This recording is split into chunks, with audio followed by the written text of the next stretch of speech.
Ivy Valentine subscribes to Mark Yoon. So should you.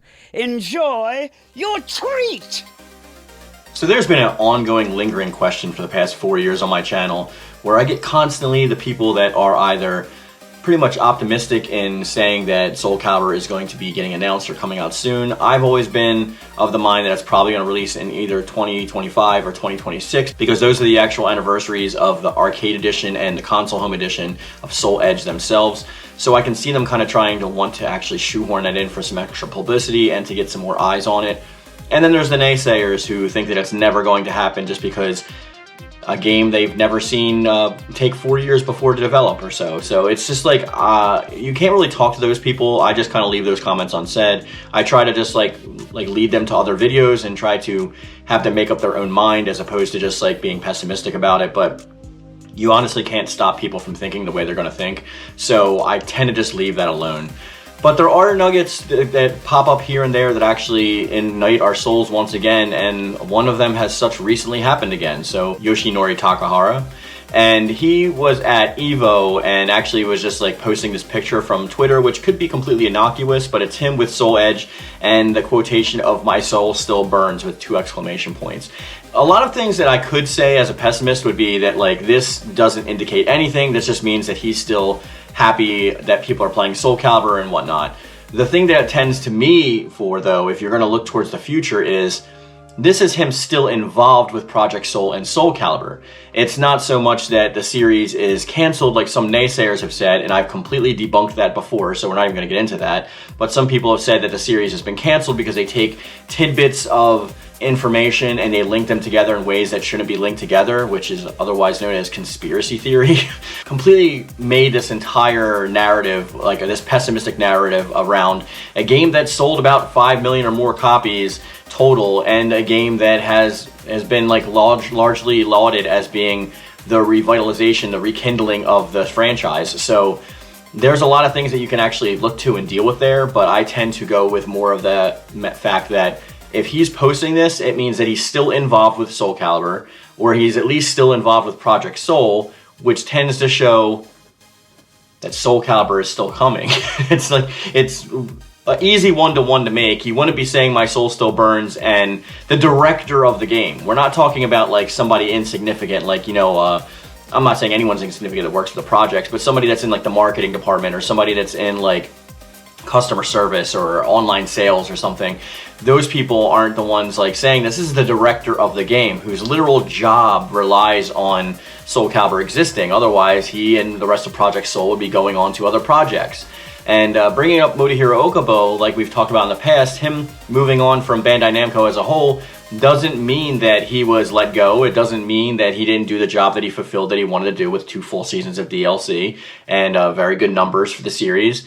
We were talking about before how he literally became the CEO of Cygames in North America, so which is a much more esteemed position, probably proving the most recent numbers that he pulled from SoulCalibur and his ability to sell games of smaller caliber into the more mainstream. I mean, it's been in all the tournaments and stuff, so I don't know. There's a lot of naysayers there that take a look at that and like want to make narratives surrounding that, but they're just clearly not true. Okubo moved on to a better position, and he was happy with the finalized product that was SoulCalibur 6. And I think Yoshinori is in a similar position where he's still out here posting about SoulCalibur and like how his soul is still burning because he knows what's down the pipeline. Like he, among other people, know what is coming.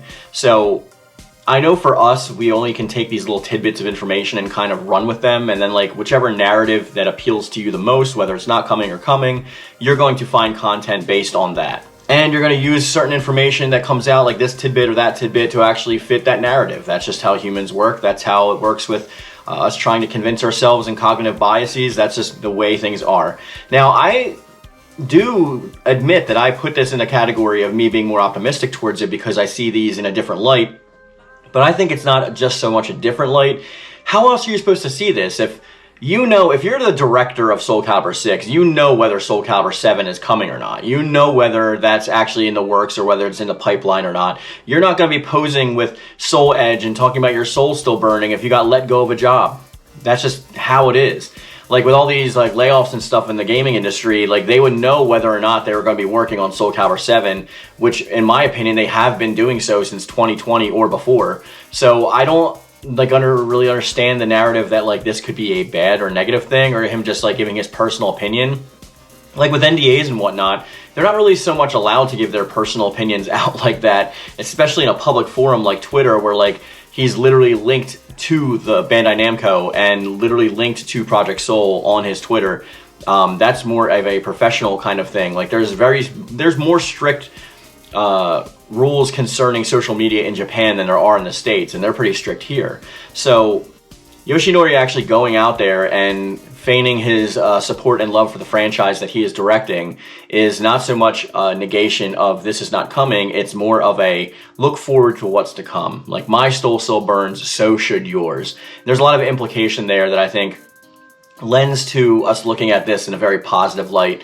And though it's true that can be said that there's not like very much marketing that surrounds SoulCalibur, that's also a good thing in and of itself too, because some games get pushed a ton. Some games get like pushed over and over, and like they plan out these and spend so much money, but Project Soul tends to use their budget in a more meaningful capacity, such as maybe releasing a trailer or two before the game actually launches, and that's about it, instead of like these huge overarching like marketing campaigns in order to garner like new eyes and stuff. They tend to do that more with their guest characters and their involvement with like tournaments and events and things of that nature. So while I do appreciate some people with their opinions that there can be negative connotations towards like them giving out things like this, like their dry marketing campaign and stuff and such, I do think there is much more positives for us to look forward to as opposed to negatives. So all in all, if his soul still burns, then so should ours.